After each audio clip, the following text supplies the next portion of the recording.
Good afternoon, Canisius High School community. It is Andy Deyell, your Vice President for Institutional, back with another episode of Conversations with Canisius, our regular web series where we check in with all of our distinguished alums all over the United States and see what they've been up to since their time here at 1180 Delaware. I am joined today all the way from Austin, Texas by a very special guest, Mr. Jim DiCarlo from the class of 1955. Jim has retired after a long and distinguished career as a scientist with NASA. Jim, how are you today? Great. Thanks for having me. Oh, absolutely. I'm glad you could join us today. Take us back in time. If you're a graduate of Canisius High School in 1955, that means in 1951, you had to make the decision to come to Canisius. Tell me a little bit about where you grew up, how you heard about Canisius, and how you found yourself at the Blue Doors. Okay, sure. This is interesting because I had to think about all that. So I was born in 1938 and grew up in the 1940s on the west side of Buffalo. Okay. I was an only child, but I had over 20 cousins in the neighborhood, all of Italian descent, because that's where we were in the 1940s. Mm-hmm. And for school, I went to Holy Angels Grammar School, okay, where my teachers were the Gray Nuns from Duval College, and they gave me a great education. And when it was time to go to college and to high school, they recommended I go to Canisius, okay, and they not only for the education but also for the Catholic education to keep going. And there was a couple other reasons I chose Canisius. It was close to my house on York Street. I could take 2 buses and get there in 15 minutes. And also, my mother was able to get aid for me. Okay, so that was important too. Very important. And when you were there at Canisius, who were some of your big sort of influences from a faculty standpoint? Who were your favorite teachers, and what kind of like clubs and activities were you involved in? okay, I don't think I remember too many extracurricular activities. I do remember the teachers.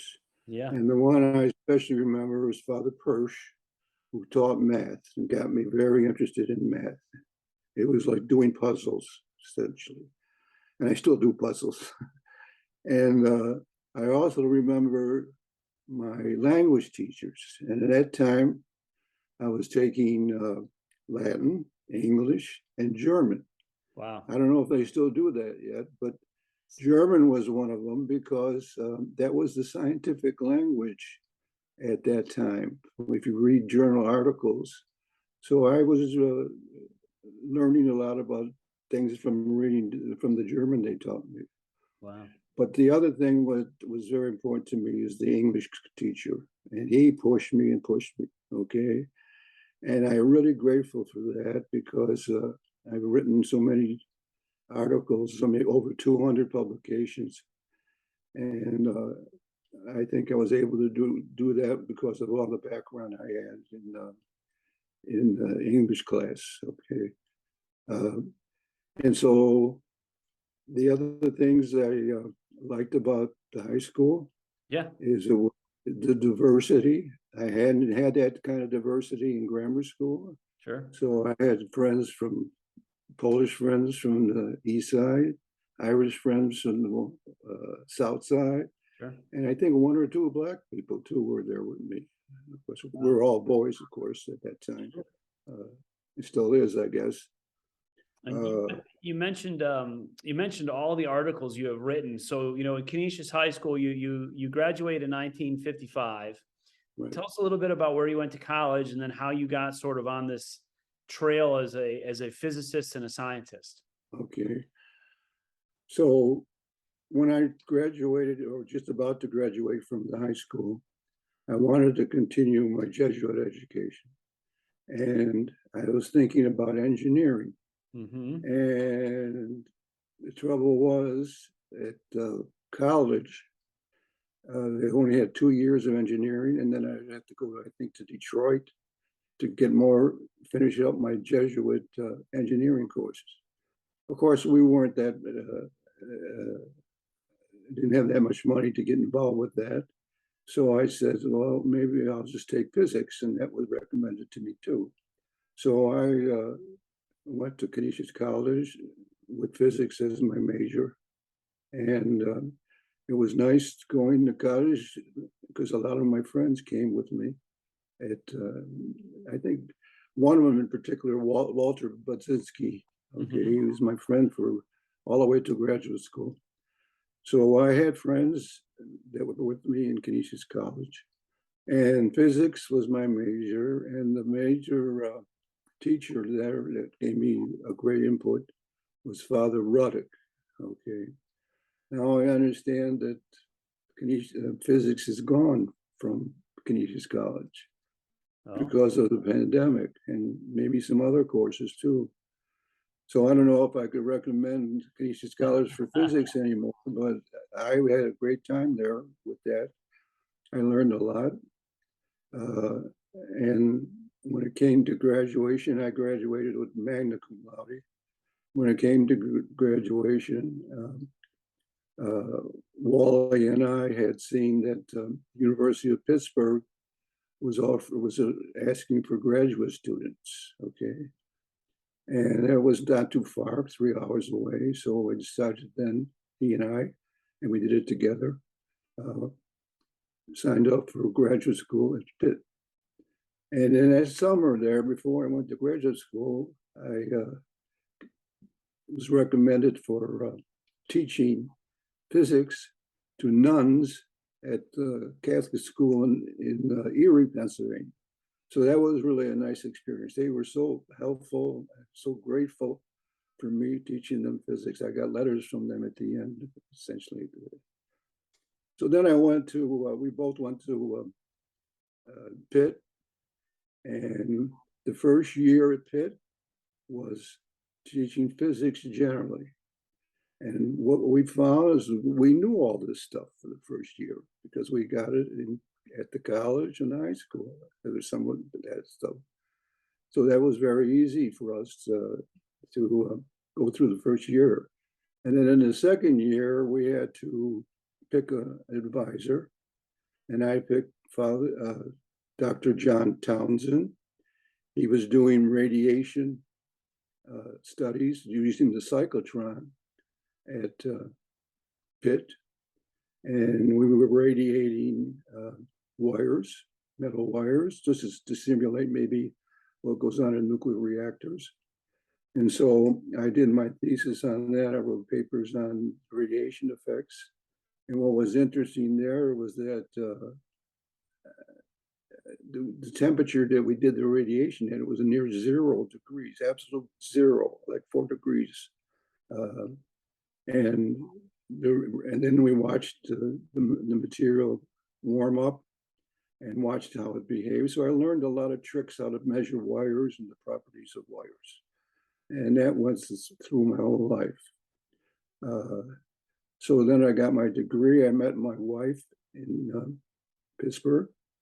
And in 1967, I graduated. And I thought I should go to postdoc. And the reason, I guess maybe I was invited there by Brookhaven National Lab on Long Island. So I spent 2 years doing the same kind of stuff with an electron accelerator rather than a proton cyclotron. So my wife and I traveled to Long Island and lived there for 2 years and met a lot of new friends there. And one nice thing about the things that I was doing all the time was I'd go to meetings even over all the world when I started and my doctorate. And in fact, during my doctorate, I was like 22 before I actually got on a plane.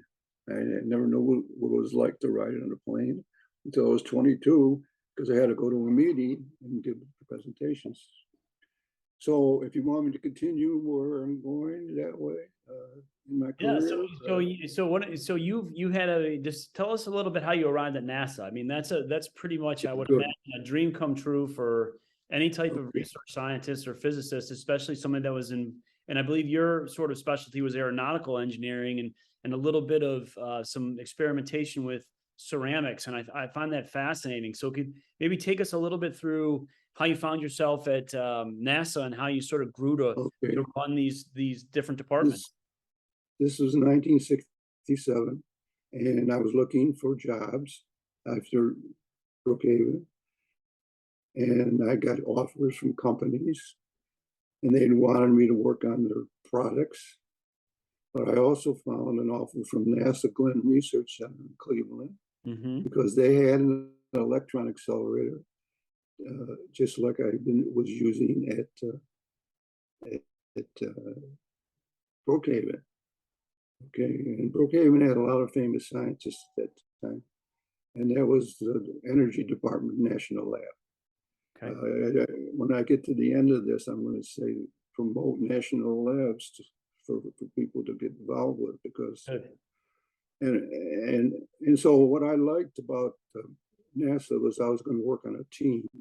I didn't want to be working alone, not because I was afraid, because you get so much done with a team kind of work. So I'm going to say to encourage people to get involved with research where you do teams. One guy does this, a lady does that, somebody else does that. So I wound up joining the NASA Glenn Research Center in Cleveland. And I was living in North Olmsted, which is 10 minutes from the airport, just a suburb of Cleveland. And I lived there for 48 years, had my children, 5 children. Wow. They're all famous in their own respect. I don't want to get into that unless you ask me. Oh, well, I'll ask you at the end for sure. You have a very distinguished Anyway, I was there and I started working with their accelerator. And again, I'm working on wires. But as we got about 10 years into that, the government wanted us to work more practical things. So we decided then we would work on composites. Composites are metal, ceramic, even carbon, where you have long fibers throughout the material to reinforce the material. So the fibers, we call them fibers, but they were just like the metals, the wires I had been working on. So I had a lot of background in how to measure the properties of the fibers that we wanted to do. Also, instead of going down to 0 degrees, now I had to get to the highest temperature. Mm-hmm. The reason for these materials was to be put into aeronautical engines to replace, they're lighter than the metals, and they could go to higher temperature than the metals. It started out with aluminum matrix composite, and then it got into ceramic matrix composites. And the wires for ceramic composites help to stop the cracks. You know, the ceramic will crack. So when a crack occurred, the wires would keep the crack closed. And also ceramic composites were like 1/3 the density of metals that they were using in engines. So the goal was to get higher temperature materials. Ceramics could go to higher temperatures than the metals they're using. The metals that they use in turbine engines have to be cooled because the gas is burning at temperatures much hotter than the metals can take. So the hotter we can get the material, the less cooling you needed and the higher efficiency. So lower fuel consumption. So this became my work almost till I retired, to make better and better ceramic composites. And I've written a lot of papers on that, over 200. And one of the things I like when I'm here, the people are keeping track of who's reading my papers on the web. Oh, good. You know, over 15,000 people have read my papers. So every 1 week I get a new number. Well, now I've got another 10 people reading. Well, So it makes me happy in my old age to say that I'm still contributing to, and this is all over the world.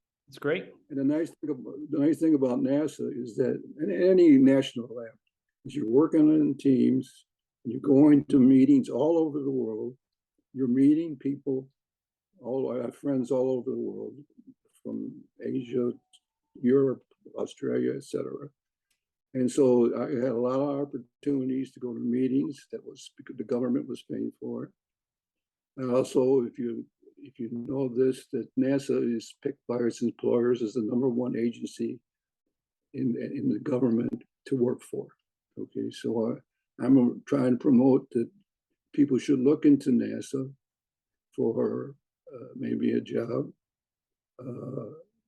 And the nice thing about where I was in NASA, I was 3 hours from Pittsburgh and 3 hours from Buffalo. I think this is the closest lab in Cleveland to a national lab from Buffalo. Okay. Right. And if people are interested in that, they should go to USA Jobs. It's all capitals, USA Jobs, and see what's available at NASA to see if they want to get involved with it. Plus, but you could also go find jobs at other national labs like Brookhaven, energy labs, environmental labs, et cetera, like that. That's so great. I would promote people looking into all that because you get to work in teams and you get to see the world and you can write papers, but you have to have those goals in your mind when you're doing all that kind of stuff. But, sure. And as you look back, Jim, on your career, you know, you're highly dedicated. As you said, you've written a lot of papers. They've been read by a lot of people. You've received a lot of recognition and a lot of awards. Right. When you reflect on your time at Canisius High School, is there anything that you can point to that you sort of learned while you were at Canisius that, you know, sustained you through this successful career or that helped? As I said, it was the interest in math. Yeah. From Father Persh. And from the other father, I can't remember, is the pushing of the English. Uh-huh. Okay, and how to write papers. Okay, and all that kind of stuff. And also the science aspects. And I'm assuming I picked a lot up of that too when I went to the Canisius College. So I would suggest a career at a national government laboratory where the facilities and the opportunities for growth are, team building and worldwide recognition and travel are possible. I was lucky that I got to NASA, and I understand why we're picked as the #1 agency in the United States to work with. That's great. Well, and you have, Jim, you not only, you know, success breeds success a lot of times, and you've been blessed with a wife and 5 children, all of whom have gone on to do pretty cool things in themselves. Talk a little bit about sort of your children and what they've been doing and how your sort of love for research and love for education is very proud of push them on. I think 3 of them are doctorates. Okay, and one has a doctorate wife. My oldest son, if you go on the web, you won't see me, James DiCarlo. You'll see James J. DiCarlo, who was the head of the brain and cognitive science department at MIT. Wow. Okay, and I'm so proud of him. He's known all over the world too. Okay, and then my second son is Dave, and he's a professor here at University of Texas. So that's why I'm here in retirement. I got rid of all the snow and all the shoveling and stuff like that. But I would get other problems like allergies and things like that, and hot weather during the summer. But no snow. Last year we had a little bit, and so my third son works for a company in California. He works on robotic surgery equipment. He's a fellow at the company, but he lives in Austin here. So he commutes, and he doesn't commute that often, but he works for his team who's in California, and he works in Austin. So that's another thing I learned you can do and successfully do too. My fourth son, he's a consultant for energy companies. He lives in Chicago. And my daughter was in the middle. Her husband works at Apple in California. So daughter's in California, one son in Chicago, the other son in Boston, and our other 2 sons in Austin, all over the United States. So we got a lot of places to travel, et cetera. I was going to say, which leads me to my last question is, you're retired, you're living in Austin now. You're still extremely, as you mentioned earlier, still extremely relevant. People are still reading your work. People are still learning from your work. When you think about the future, what does the future hold for Jim DiCarlo and his family?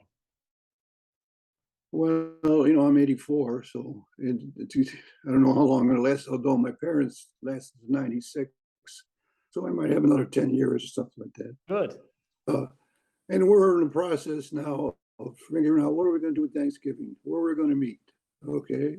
In California, Las Vegas. We've been to Las Vegas a lot of times. So it's enjoyable things, but the age is getting to myself and my wife. So spend a lot of time going to doctors, but that's to be expected. And right now, I'm missing the Cleveland game on baseball versus the Yankees, but I got it being taped. I follow the Cleveland Cavs, the Cleveland Guardians, the Cleveland Browns on TV.